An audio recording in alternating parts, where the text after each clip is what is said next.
Et bonsoir les amis, j'espère que vous allez bien. Alors ce soir, premier épisode de la série Comment restaurer un vieux Apple Macintosh. On va se retrouver sur 3 semaines différentes chaque dimanche. Donc dites-moi dans les commentaires si vous préférez le matin ou l'après-midi. On va séparer tout ça en 3 épisodes différents. Le premier ce soir va être axé sur le démontage du Macintosh. Éviter au démontage de s'électrocuter puisque au moment où on va débrancher l'alimentation, il va falloir décharger la THT contenue dans l'écran cathodique. Donc pour ceux qui ne savent pas ce que c'est la THT, je vous invite à rester jusqu'à la fin. Dans un second épisode, on verra comment déjaunir le plastique qui notamment avec le temps, comme vous pouvez le constater, a pas mal jauni. Il existe du coup une petite méthode appelée le RetroBite. On va voir si ça fonctionne et comment faire en sorte que ça perdure dans le temps, puisque ce qui est pas mal décrié avec le RetroBite, c'est que ça jaunit plus vite que précédemment. Donc on va voir comment le contrer. On verra que la couleur d'origine du Mac n'a jamais été blanche mais gris clair. Et dans un troisième et dernier épisode, on verra comment tout remonter et faire en sorte que ça fonctionne.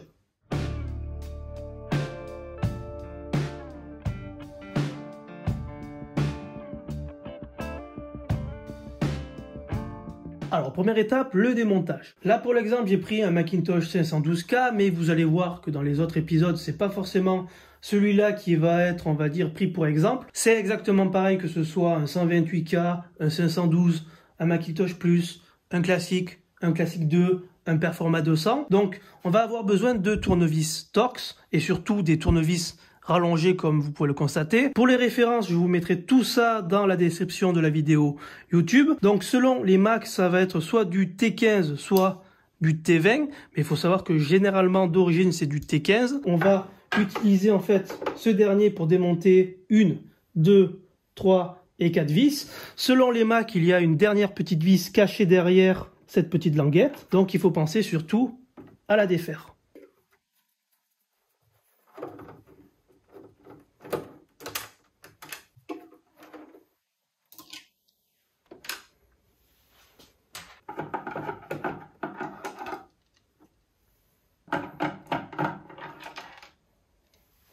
Une fois qu'on a tout démonté, on va utiliser tout simplement nos petites mains et on va venir tirer sur les extrémités délicatement. Voilà. On va faire un petit peu ça et on tire. Une fois que c'est fait, on va s'attaquer maintenant à la partie la plus délicate de ce démontage, à savoir la décharge de la THT, puisque, attention, avant de débrancher l'alimentation du tube cathodique, il faut être sûr à tout prix qu'il ne reste plus de courant dans ce dernier, puisque malgré le fait qu'on ait au préalable débranché l'alimentation pendant plusieurs heures, voire plusieurs semaines avant, il faut savoir que lui, le tube cathodique, peut garder pendant plus de 30 ans des courants. Et si malheureusement vous venez à y toucher et qu'il en reste, le courant va prendre le chemin le plus court, à savoir votre corps. Et si vous êtes malheureusement cardiaque, vous pouvez tout simplement y rester. Et c'est pour cette raison, du coup, que pour éviter tout cela, on va employer ce qu'on appelle vulgairement la décharge de la THT, qui va consister en fait au moment où on va toucher la tétine ici, à mettre quelque chose de métallique dessous, puisqu'il faut savoir que sous la tétine, il y a 2 petites broches ici qui font le lien entre l'alimentation et le tube cathodique. Et on va tout simplement brancher ce petit tube là, donc le petit tournevis plat, au châssis du Macintosh qui va être tout simplement à la masse et qui va faire que s'il reste encore du courant résiduel dans le tube cathodique, au lieu de passer par mon corps, il va passer directement par le châssis. Alors pour être sûr que ce soit réellement à la masse et ne pas chercher pendant des heures, je vais prendre directement le petit cordon qui relie le châssis à l'alimentation. Je vais donc défaire cette petite vis là complètement. Voilà. Je vais ensuite enrouler une première fois mon cordon d'électricien. Je vais revisser tout cela.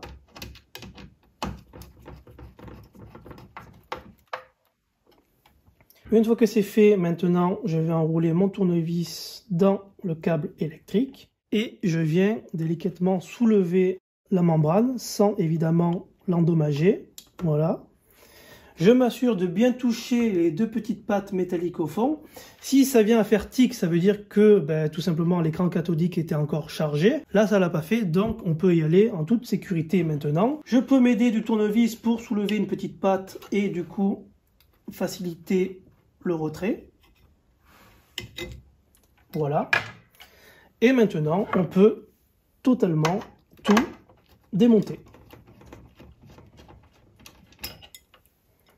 Sur certains Mac, vous allez voir que vous allez avoir un petit point de colle ici, donc pas de panique, il suffit de tirer délicatement et la colle va tout simplement s'enlever. On va prendre un petit tournevis cruciforme pour défaire ici et on va défaire les deux vis ici, ici et ici.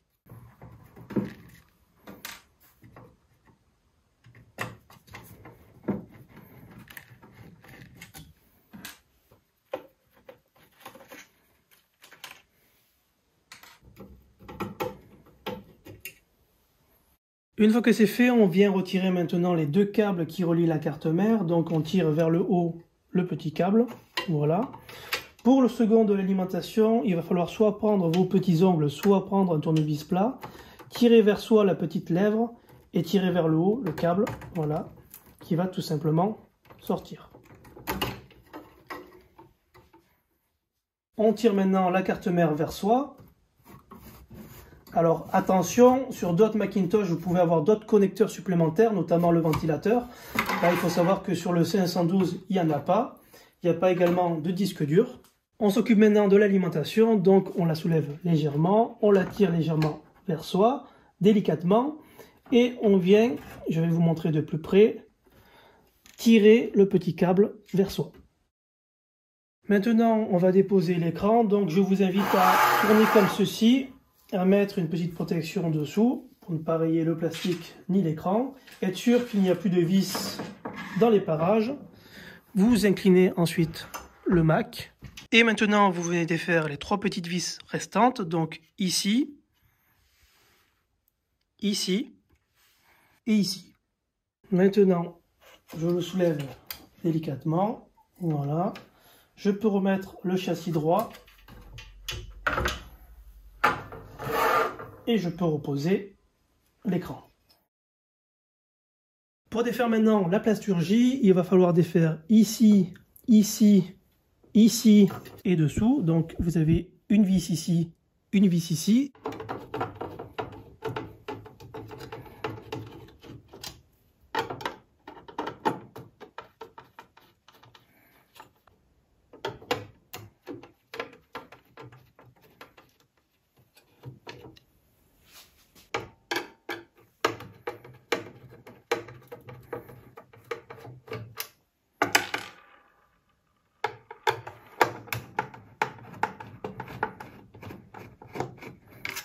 Et maintenant, il ne reste plus qu'à tirer.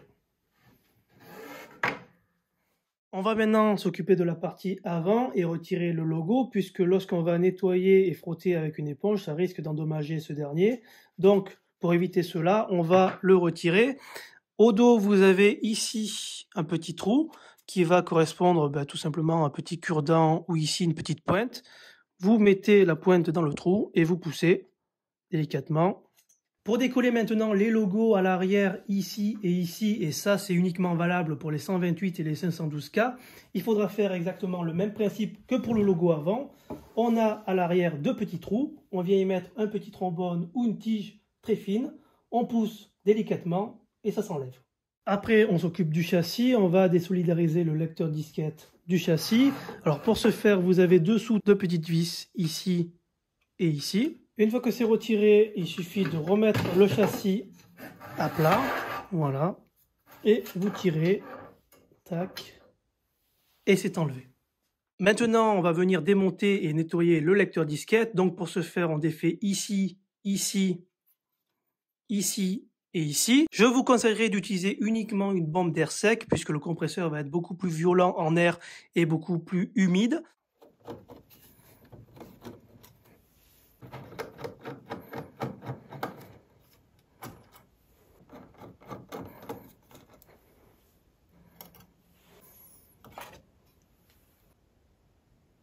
Voilà les amis, une fois que vous avez intégralement démonté le châssis de votre Macintosh, vous pouvez désormais le nettoyer, le dégraisser. Vous pouvez faire également pareil sur tous les plastiques extérieurs. J'ai volontairement pas filmé cette partie-là parce que je vous laisse le soin de prendre une petite éponge, du produit vaisselle et de frotter énergiquement. J'ai volontairement pas pris également un Mac très compliqué à démonter puisque je voulais pas que la vidéo dure 30 minutes pour rien. Si toutefois vous avez des questions, puisque les Macs sont différents entre eux un petit peu, N'hésitez pas à poser vos questions dans les commentaires, j'y répondrai volontiers puisque j'ai la chance d'avoir pratiquement tous les modèles sous la main. N'hésitez pas également à ranger tout ça dans un carton en référençant bien toutes les pièces si c'est la première fois que vous démontez votre Mac. Et sur ce, nous prochainement on se retrouve dans un autre épisode où on va voir comment déjaunir ce plastique. Prenez soin de vous et à bientôt.